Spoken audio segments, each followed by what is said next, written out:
शेर लंबी छलांग लगाने के लिए एक कदम पीछे लेता है। इसलिए जब जिंदगी आपको पीछे धक्का दे तब डरना मत। समझ जाना कि जिंदगी तुम्हें लंबी छलांग लगाने के लिए मौका देने वाली है। छाता और दिमाग तभी काम करते हैं जब वो खुले हो। बंद होने पर दोनों बोझ लगते हैं। लूट लेते हैं अपने ही, वरना गैरों को कहां पता इस दिल की दीवार कहां से कमजोर है। दुनिया की कोई परेशानी आपके साहस से बड़ी नहीं है। खुद को इतना कमजोर मत होने दो कि तुम्हें किसी के एहसान की जरूरत हो। किताबों की अहमियत अपनी जगह है। सबको वही याद रहता है जो वक्त और लोग सिखाते हैं। जीवन में गिरना भी अच्छा है, औकात का पता चलता है। बढ़ते हैं जब हाथ उठाने को तो अपनों का पता चलता है। जब आप एक कठिन दौर से गुजरते हैं, जब सब कुछ आपका विरोध करने लगता है, जब आपको लगता है कि आप एक मिनट भी सहन नहीं कर सकते, तब हार ना माने, क्योंकि यही वह समय और स्थान है जब आपका अच्छा समय शुरू होगा। आज तुम्हारे जीवन में कितनी मुसीबतें हैं, इससे कोई फर्क नहीं पड़ता।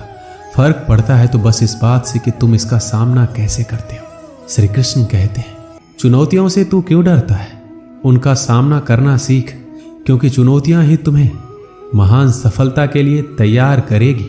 संघर्ष जितना बड़ा होगा, जीत उतनी ही शानदार होगी। जिस प्रकार पतझड़ के पेड़ों पर नए पत्ते आते हैं, उसी प्रकार जीवन में संघर्ष और कठिनाइयों के बाद ही अच्छे दिनों का आगमन होता है।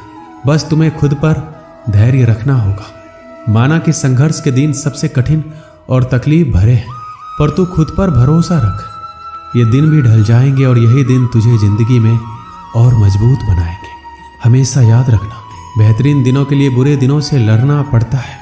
जीवन में सबसे कठिन दौर वह नहीं जब तुम्हें कोई समझता नहीं है, बल्कि सबसे कठिन दौर तब होता है जब तुम अपने आप को नहीं समझ पाते।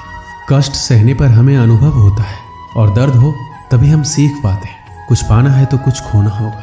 जो भी हो हासिल अपना होगा। जीतने का मजा तो तभी आता है जब पूरी दुनिया तेरे हारने का इंतजार कर रहा हो। वक्त से लड़कर जो नसीब बदल दे, इंसान वही जो अपनी तकदीर बदल दे। कल क्या होगा कभी ना सोचे, क्या पता कल वक्त खुद अपनी तस्वीर ही बदल दे। अगर आप में अकेले चलने का हौसला है तो खुद पर यकीन रखो और अपने रास्ते चलते रहो। भले ही आज तुम्हारे पीछे कोई ना हो, पर एक दिन तुम्हें सुनने के लिए हजारों लाखों की भीड़ होगी और तुम सबका नेतृत्व कर रहे होगे। अगर आप मेहनत को अपनी आदत बना लेते हैं तो जीवन में आपको कोई सफल होने से नहीं रोक सकता। श्री कृष्ण कहते हैं, हमें कोहरा भी एक बहुत बड़ी बात सिखाती है। जब हमें जिंदगी के रास्ते साफ ना दिखाई दे तो बस हमें चलते रहना चाहिए। रास्ते अपने आप बनते जाएंगे।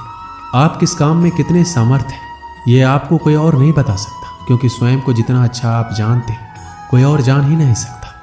जब कठिन समय आता है तो कायर और बहादुर का फर्क पता चलता है, क्योंकि उस समय कायर बहाना ढूंढते हैं और बहादुर रास्ता खोजते हैं। यदि आप जिंदगी में मुश्किल समय का सामना कर रहे हैं तो निराश बिल्कुल ना हो। समझ लीजिए, भगवान चाहता है कि आपको अभी और मजबूत इंसान बनना है।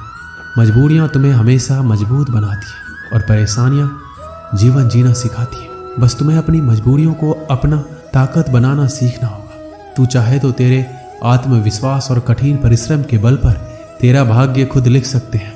अगर तू ऐसा नहीं करता है तो परिस्थितियां तेरा भाग्य लिखेगी। आपका मूल्य इससे तय नहीं होता कि आप क्या हैं, बल्कि इससे तय होता है कि आप खुद को क्या बनाने की क्षमता रखते हैं। परिस्थिति कितनी भी विपरीत हो, हिम्मत नहीं हारनी चाहिए, क्योंकि रात कितनी भी काली क्यों ना हो, सवेरा हमेशा सूर्य के उजाले के साथ होता है।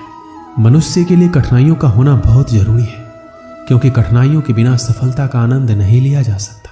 अगर हमें अपने सफलता के रास्ते पर निराशा हाथ लगती है, इसका मतलब ये नहीं है कि हम कोशिश करना छोड़ दें, क्योंकि हर निराशा और असफलता के पीछे ही सफलता छिपी होती है। आज मुश्किल है, कल कठिन है, लेकिन कल के बाद का दिन सुंदर है। उम्र थका नहीं सकती, ठोकरें गिरा नहीं सकती। अगर जिद हो जीतने की तो परिस्थितियां भी हरा नहीं सकती। जो बीत गया उसे सोचते नहीं, जो पा लिया उसे खोते नहीं। मंजिल उन्हें हासिल होती है जो वक्त और हालातों पर रोते नहीं। जिंदगी में लगातार मिल रही असफलताओं से निराश नहीं होना चाहिए, क्योंकि कभी कभी गुच्छे की आखिरी चाबी भी ताला खोल देती है। कामयाबी के दरवाजे उन्हीं के लिए खुलते हैं जो उन्हें खटखटाने की ताकत रखते हैं। कभी कभी हमारे लिए इतने बड़े लक्ष्य तय करके रखती है कि हमारी पूरी जिंदगी, हमारा हर फैसला, हर कदम हमें केवल उसी उद्देश्य के लिए तैयार कर रहा होता है। असफल होने पर आपको निराशा का सामना करना पड़ सकता है, परंतु प्रयास छोड़ देने पर आपकी असफलता सुनिश्चित है। वक्त दुनिया का सबसे महंगा तोहफा होता है। जब कोई आपको अपना वक्त देता है तो वह अपनी जिंदगी का ऐसा पल आपको देता है जो कभी वापस लौट कर नहीं आता। इसलिए किसी के समर्पण का हमेशा सम्मान करें। जिस रिश्तों की कदर नहीं उसके साथ रिश्ते रखकर खुद को दुख देने से अच्छा है उस रिश्ते को खत्म कर देना, क्योंकि वहां हमारा आत्मसम्मान ज्यादा मायने रखता है। अगर कोई आपकी उम्मीद से जीता है तो आप भी उसके यकीन पर खड़ा उतरिए, क्योंकि उम्मीद इंसान उसी से करता है जिसको वो सबसे करीब मानता है।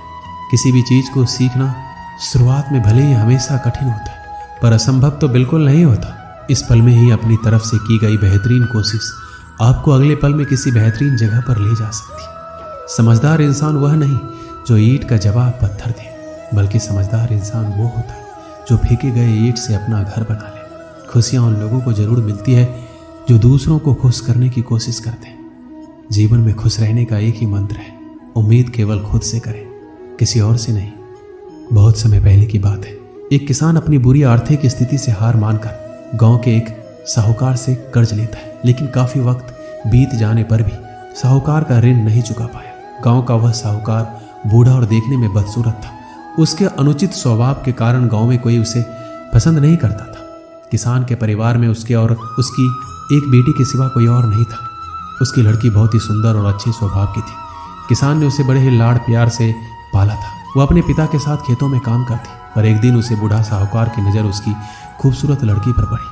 वह उस पर मोहित हो गया। वह मन ही मन उससे विवाह करने की सोचने लगा, लेकिन उसे पता था किसान अपनी लड़की का विवाह उससे कभी नहीं करेगा, और उसे यह भी मालूम था किसान इस समय ऐसी स्थिति में नहीं है कि उसका कर्ज चुकता कर सके। इन सारी बातों को मन में रख वह स्वयं ही एक दिन किसान के खेत की ओर जाने वाले रास्ते पर जा पहुंचा।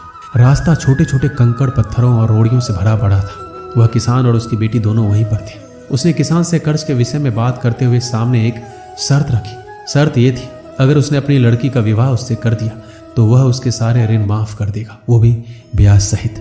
साहूकार की इस अजीबोगरीब शर्त से किसान और उसकी बेटी भयभीत हो गए। उस धूर्त साहूकार ने आगे सुझाव देते हुए दोनों से कहा, चिंता करने की कोई बात नहीं है।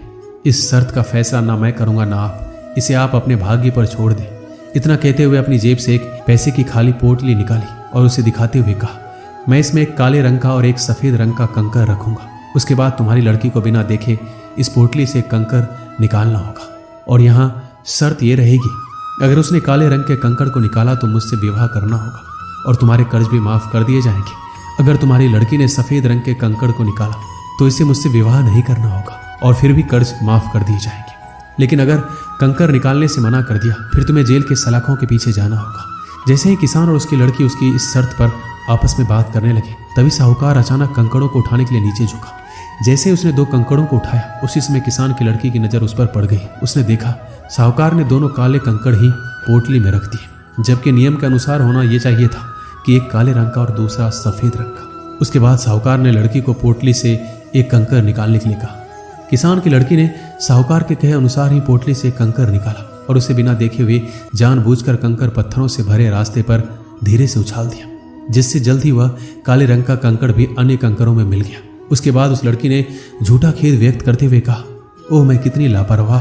साहूकार इस बात से लड़की पर थोड़ा क्रोधित हुआ, लेकिन फिर उस लड़की ने मामला संभालते हुए कहा कि आप चिंता ना करें, अगर आप पोटली खोलकर देखें कि उसमें कौन से रंग का कंकड़ बचा हुआ है तो ये साफ हो जाएगा कि मैंने कौन सा कंकड़ निकाला था, काला या सफेद। हालांकि ये तो निश्चित था कि बचा हुआ कंकड़ काले रंग का ही होगा, क्योंकि जैसा आप जानते हैं साहूकार ने पोटली में दोनों ही कंकड़ काले ही रखे थे। तो इस प्रकार यह सिद्ध हो गया कि लड़की ने सफेद कंकड़ निकाला है। अब साहूकार चाहकर भी अपनी बेईमानी और धूर्तता को प्रकट नहीं कर सकता था। इस प्रकार उस लड़की ने बड़ी चालाकी से अपने विरुद्ध खड़ी परिस्थिति को अपने पक्ष में कर लिया। इस कहानी से यही सीख मिलती है, समस्या चाहे कितनी भी जटिल क्यों ना हो, हम उसके बारे में सोचने और उसे सुलझाने के तरीकों को बदलकर उसका समाधान आसानी से निकाल सकते हैं। इसलिए समस्या के समय घबराए नहीं, उसका डटकर और बुद्धिमानी से सामना करें। दोस्तों, इस वीडियो में बस इतना ही। मिलते अगले वीडियो में। अपना ख्याल रखिएगा। धन्यवाद।